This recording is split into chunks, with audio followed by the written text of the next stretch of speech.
എന്താണെന്നോ? വീട്ടിൽ ചെന്ന് അമ്മയോട് ചോദിക്കേ. എന്നെ കത്തയച്ച് വിളിപ്പിച്ചിട്ട് എന്റെ മകൾ തേവരിശയാണെന്ന് അവർ പറഞ്ഞു.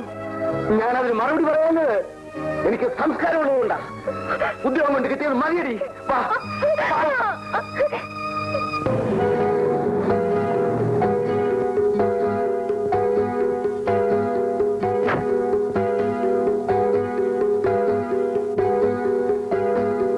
ഗീതയുടെ അച്ഛൻ ഇവിടെ വന്നിരുന്നോ? ഏത് ഗീത? അച്ഛനാർ ഇവിടെ വന്നിരുന്നോ ചോദിച്ചത്. നീ എന്നെ ചോദ്യം ചെയ്യുന്നു? ആരാടാ ഈ അച്യുതനാരെന്ന് പറയുന്ന നരപ്പാളി? ഞാൻ സ്നേഹിക്കുന്ന പെണ്ണിന്റെ അച്ഛൻ. റിട്ടയർഡ് ജഡ്ജി വസുന്ധര മേനന്റെ മകന് സ്നേഹിക്കാൻ വെറും ഒരു പീറവാദ്യാരുടെ മകളോ? ലജ്ജയില്ലേ നിനക്കത് പറയാൻ? ജഡ്ജും വാദ്യാരൊന്നും ഇവിടെ പ്രശ്നമല്ല. ഞാൻ സ്നേഹിക്കുകയും എന്നെ സ്നേഹിക്കുകയും ചെയ്യുന്ന പെണ്ണിന്റെ കാര്യം പറഞ്ഞ. അത്രയ്ക്ക് ധിക്കാരമോ? ഞാൻ പ്രസവിച്ച് പൊന്നുപോലെ വളർത്തിക്കൊണ്ടുവന്ന നിനക്ക് എന്റെ മുഖത്ത് നോക്കിയിട്ട് പറയാൻ എങ്ങനെ ധൈര്യം വന്നു? വിശദീകരണങ്ങളൊക്കെ നമുക്ക് പിന്നീടാവാം. അച്ഛനാർ വന്നിട്ട് എന്തുണ്ടായെന്ന് പറയൂ. ഇന്നോളം ഒരുവനും എന്റെ മുഖത്ത് നീ പറഞ്ഞിട്ടില്ലാത്ത ആഭാസതകളെല്ലാം വിളിച്ചു പറഞ്ഞിട്ട് പോയി. വടി കൊടുത്ത് അടി വാങ്ങിയെന്ന് പറയൂ. ഇല്ലെങ്കിൽ കൊട്ടാരക്കരയിൽ ആ മനുഷ്യൻ ഇവിടെ വന്ന് ഈ ബംഗ്ലാവിൽ കയറിയെന്ന് അമ്മയോട് പറഞ്ഞിട്ട് പോവില്ല. ഞാൻ പോയി ആ മനുഷ്യനോട് അമ്മയ്ക്ക് വേണ്ടി മാപ്പി ചോദിച്ചിട്ട് വരാം. നീ എവിടെ പോന്നു? പറഞ്ഞില്ലേ മാപ്പി ചോദിക്കാനെന്ന്? നീ എന്റെ മുഖത്ത് തുപ്പരുത്. തുപ്പുന്നിടത്ത് മുഖം വെക്കരുത്. പോയിട്ട് വരാം. ബാക്കി കാര്യങ്ങൾ വന്നിട്ട് സംസാരിക്കാം. നീ പോകരുത്. പോവും. ബാല, അമ്മ സ്വയം മറക്കരുത്. Give respect and take respect.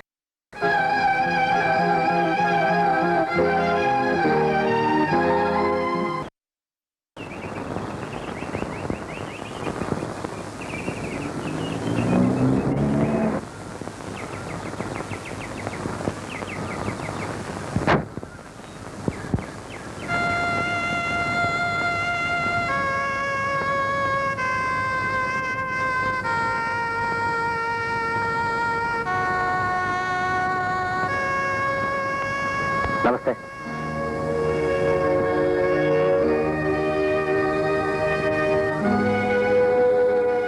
ഗീതയുടെ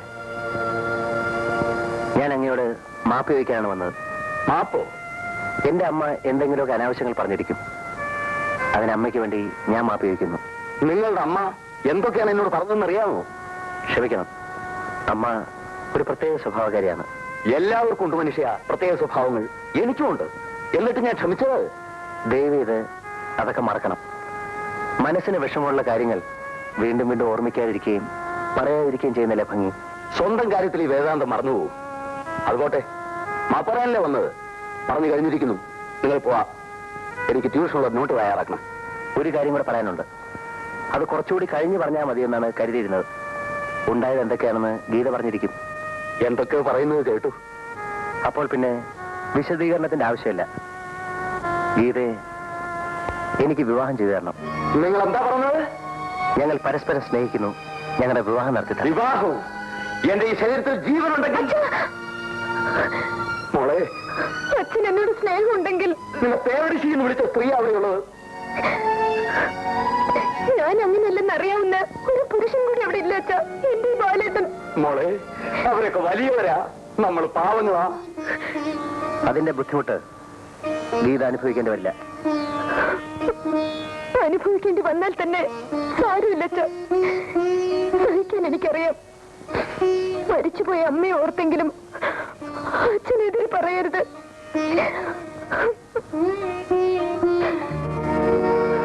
ഇനി എനിക്കൊന്നും പറയാനില്ല മോളെ, ഒന്നും പറയാനില്ല. എന്റെ വീട്ടിൽ നിന്ന് ആരെങ്കിലും വരും. എന്നിട്ട് വിവാഹത്തെ നിശ്ചയിച്ചാൽ മതി. ഞാൻ പറ്റേ സാർ. പറ്റേ.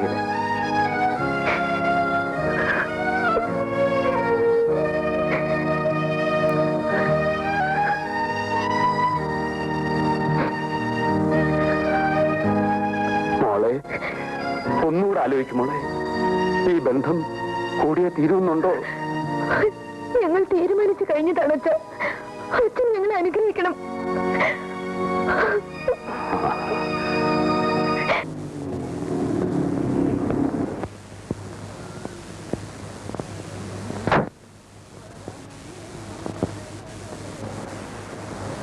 നിൽക്കവിടെ. മാപ്പ് പറഞ്ഞോ? പറഞ്ഞു. എന്നിട്ട് തന്നോ മാപ്പ്? തന്നു. മാപ്പും വാക്കും തന്നു. വാക്കോ? അതെ. മകളെ വിവാഹം ചെയ്തു തരാമെന്ന് വാക്ക് തന്നു. ബാല, പ്ലീസ്. അമ്മയ്ക്ക് പ്രഷറിന് അസുഖമുള്ളതാണ്. കൂടുതൽ സ്ട്രെയിൻ എടുത്താൽ ബുദ്ധിമുട്ട് എനിക്കാണ്. ആശുപത്രി ഇരിക്കാൻ ഞാൻ വേണം. മരിക്കട്ടടാ, എനിക്കിനി ജീവിച്ചിരിക്കണമെന്ന് ആഗ്രഹമില്ല. എന്റെ സമ്മതമില്ലാതെ നിനക്കിഷ്ടമുള്ള ആർക്കെ നീ വിവാഹം ചെയ്യുമല്ലേ? ആ ചോദ്യം ഒന്ന് തിരിച്ചിട്ടൂടെ അമ്മേ? ഞാൻ വിവാഹം ചെയ്യാൻ പോകുന്ന പെണ്ണിനെ അമ്മ അങ്ങോട്ട് ഇഷ്ടപ്പെട്ടാൽ കാര്യം തീർന്നില്ലേ? നീ വിവാഹം ചെയ്യാൻ പോകുന്ന ആരെയാണെന്ന് ഞാൻ നിശ്ചയിച്ചിട്ടുണ്ട്. അവർക്ക് വാക്കും കൊടുത്തിട്ടാണ് ഞാൻ പോകുന്നത്. അവിടല്ലേ കുഴഞ്ഞു പോയത്? അമ്മ ഈ വാക്ക് മാറ്റി പറയണ്ടേ? ഞാൻ വാക്ക് മാറ്റാനോ? നിന്നെ പ്രസവിച്ചത് ഞാനാണെങ്കിൽ കൊടുത്ത വാക്കിന് മാറ്റം ഉണ്ടാവില്ല. ഇതിപ്പോ ആകെ കുഴയല്ല അമ്മേ. അല്ല, അമ്മ കണ്ടുവച്ചിരിക്കുന്ന പെണ്ണ് ഏതാണെന്ന് അറിയാത്തത് കൊണ്ടാണ് നീ ഇങ്ങനെയൊക്കെ പറയുന്നത്.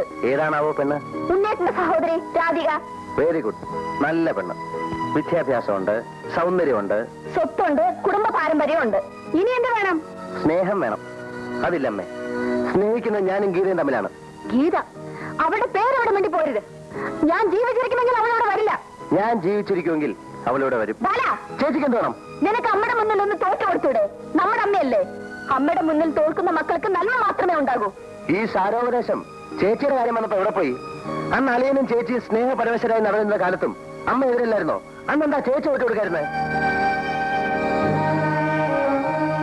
അവരുടെ ഇതുപോലെ ആയിരുന്നോടാ? ഇത് വെറും ഒരു പറട്ടവാദിയുടെ മകൾ. ഒരു വെടക്ക ചേച്ചിയുടെ മകൻ എന്ന് അവര് പറഞ്ഞാലോ? എന്താ പറഞ്ഞൂടെ? പറഞ്ഞാൽ ഒരു ചുക്കം ചെയ്യാൻ പോകുന്നില്ല. എന്തൊക്കെയോ ചെയ്ത് കളയാമെന്ന് തോന്നിയേക്കും. അത് പഴയ അധികാരത്തിന്റെ ഗർവാണ്. ബാല, നീ ആരോടാ സംസാരിക്കുന്നതെന്ന് അറിയാമോ? നമ്മളെ പ്രസവിച്ച അമ്മയോടാ. ചേച്ചി, പ്രസവിച്ചത് കൊണ്ട് മാത്രം അമ്മയാവില്ല. അകവും പുറവും നിറയെ അലിവും സ്നേഹവും വേണം. അതാണ് അമ്മ. എനിക്കൊന്നുമില്ലടാ. അവൻ പറഞ്ഞത് പോയത് കേട്ടില്ലേ മോളെ? ഇതിനെല്ലാം കാരണക്കാരി നിങ്ങൾ ഒരുത്തിയാണ്. സഹോദരന്റെ മകളെ വിളിച്ച് വീട്ടിൽ നിർത്തിയിട്ട് എന്റെ മകനെ വശീകരിച്ചെടുത്തിരിക്കുന്നു. പക്ഷെ അവനെ ഞാൻ വിട്ടുതരുമെന്ന് കരുതണ്ട. നടന്നത് എന്താണെന്ന് ഞാൻ പറഞ്ഞു. എന്നിട്ടും വിശ്വാസമാകുന്നില്ലെങ്കിൽ ഇറങ്ങി പോണല്ലേ? അത്രയും ഞാൻ പറയുന്നില്ല. അനാവശ്യം പറയാതിരിക്കെങ്കിലും വേണം. പറഞ്ഞതാണോ അനാവശ്യം? നിങ്ങൾ ചെയ്തതോ? എങ്ങനെയെങ്കിലും ഒരു ബന്ധമുണ്ടാക്കിയെടുത്തിട്ട് ഞങ്ങളുടെ ബംഗ്ലാവിൽ വിരുന്ന് വന്നാൽ കൊള്ളാമെന്ന് മോഹമുണ്ടല്ലേ? എടി പെണ്ണെ, നീ പഠിപ്പിക്കുന്നത് കോളേജിലാണെങ്കിലും നിനക്ക് വിവരമില്ലെന്ന് ഇപ്പൊ മനസ്സിലായി. ഞങ്ങളുടെ വീട് ചെറുതാണെങ്കിലും ഇതിനകത്ത് കഴിയുമ്പോൾ ഉള്ള മനസ്സുകൊണ്ടല്ലോ അത് നിന്റെ ബംഗ്ലാവിൽ കാണില്ല. എന്റെ പട്ടി വരും അങ്ങോട്ട്. നോക്ക്, കാലില്ലെങ്കിലും വായിലൊന്ന് വീഴുന്ന കേട്ടില്ലേ? എന്റെ കാലേ മുറിഞ്ഞിട്ടുള്ളൂ, നാവ് മുറിഞ്ഞിട്ടില്ല. ആ നാവോട് ഞാൻ മുറിച്ചെടുക്കും. സൂക്ഷിച്ചോ. വരുമോളെ. അവർക്ക് എന്താ തന്നെ ഭ്രാന്ത് അല്ലാതെന്താ? ഈ കണക്കിന് ഈ സ്ത്രീ നിരപരാധികളായ എത്ര പേരെ തൂക്കി കൊന്നു കാണും. ഞാൻ ഉടനെ പുറപ്പെടണമെന്ന് സുലോചന ഫോൺ ചെയ്തപ്പോഴേ വിചാരിച്ചതാ ഇവിടെ എന്തെങ്കിലും കുഴപ്പമുണ്ടായിട്ടുണ്ടാവുമെന്ന്. ഇനിയിപ്പോ എന്താ ഇതിന്റെ പരിഹാരം? സുലോചനക്ക് എന്തെങ്കിലും പറയാനുണ്ടോ? എനിക്കൊന്നേ പറയാനുള്ളൂ, അമ്മയെ വേദനിപ്പിക്കരുത്. മകനെ വേദനിപ്പിക്കരുത്. വേദനയ്ക്ക് അമ്മയും മകനും എന്നുള്ള വ്യത്യാസമൊന്നുമില്ല. നിങ്ങൾ തമ്മിൽ എന്തിനാ അവരെ തർക്കിക്കുന്നത്? ആളുകളോടൊരു കാര്യം ചോദിച്ചോട്ടെ. ഈ സ്നേഹത്തിൽ തന്നെ ഉറച്ചു നിൽക്കാനാണോ ഉദ്ദേശം? മാറ്റമൊന്നുമില്ലല്ലോ. ഞാൻ മരിക്കണം. അതേതായാലും വേണ്ട. ഞാന് അമ്മയോടൊന്ന് സംസാരിക്കാം. പ്രയോജനമില്ലല്ലയാ. അമ്മ എന്ന സ്നേഹത്തിനെതിരായിരുന്നു. സംശയമുണ്ടോ നിങ്ങൾക്ക്? സ്വന്തം അമ്മയെ കുറിച്ച് ഇങ്ങനെയൊന്നും പറയരുത് ബാല. തെറ്റ് അമ്മ ചെയ്താലും അച്ഛൻ ചെയ്താലും തെറ്റ് തന്നെ. ചെറുപ്പത്തിൽ അച്ഛൻ മരിച്ചു. അങ്ങനെ അമ്മയ്ക്ക് നഷ്ടപ്പെട്ടൊരു ജീവിതം സ്വന്തം മക്കൾക്ക് പോലും കിട്ടുന്ന അമ്മയ്ക്ക് ഇഷ്ടമല്ല. അതുകൊണ്ടല്ലേ കല്യാണം കഴിഞ്ഞിട്ടും ചേച്ചി ഇവിടെയും അളിയൻ അവിടെ ആയിട്ട് കഴിയേണ്ടി വരുന്നത്. ഞാനിവിടെ കഴിയുന്നത് ഞാൻ ജോലി ചെയ്യുന്ന കോളേജ് ഇവിടെ ആയതുകൊണ്ടാ. അവിടെയുള്ള കോളേജിലേക്ക് സ്ഥലം മാറ്റം വാങ്ങണമെന്ന് അളിയൻ പറഞ്ഞല്ലോ. അമ്മ സമ്മതിക്കാഞ്ഞിട്ടില്ലേ? സത്യം അളിയ? എന്റെ പൊന്നളിയ, ഞങ്ങൾ തമ്മിൽ കാണുന്നത് തന്നെ വല്ല വിഷുവിനും സംക്രാന്തിക്കും ഒക്കെയാ. ആ സമയത്ത് എന്നെ കൊണ്ടുള്ള സത്യമെല്ലാം പറയിപ്പിച്ച് ഞങ്ങളെ കഴിഞ്ഞ് പാറ്റായിട്ടിട്ട് അളിയ എന്തോ കിട്ടാനാ? നിങ്ങൾ സ്നേഹിച്ചു, അമ്മയ്ക്ക് അത് ഇഷ്ടമായില്ല. വിവാഹം കൊണ്ട് നിങ്ങളെ ശിക്ഷിക്കായിരുന്നു. അതുകൊണ്ടല്ലേ കല്യാണം കഴിഞ്ഞിട്ടും ചേച്ചി ഇവിടെ തന്നെ നിൽക്കണമെന്ന് അമ്മ വാശി പിടിച്ചത്. അളിയനും വീട്ടുകാരെ സമ്മതിച്ചുകൂടായിരുന്നു. പോട്ടളിയ, ആ സമയത്ത് സമ്മതിച്ചില്ലാതെ ഞങ്ങളുടെ വിവാഹം നടക്കുമായിരുന്നോ? അതൊക്കെ ശരിയായിരിക്കും. എന്നാലും വെറും സാധാരണ പെണ്ണുങ്ങളെ കുറിച്ച് പറയുന്നത് പോലെ നമ്മുടെ അമ്മയെ കുറിച്ച് പറയുന്നത് ശരിയല്ല. അമ്മ ജഡ്ജി ആയിരുന്നിട്ട് റിട്ടയർ ചെയ്ത ഒരു സ്ത്രീയാണ്. ജഡ്ജിയല്ല, തൂപ്പുകാരിയായാലും ചില കാര്യങ്ങളിൽ പെണ്ണ് തന്നെ. ഏതായാലും ഞാൻ അമ്മയോട് സംസാരിച്ച് നോക്കട്ടെ.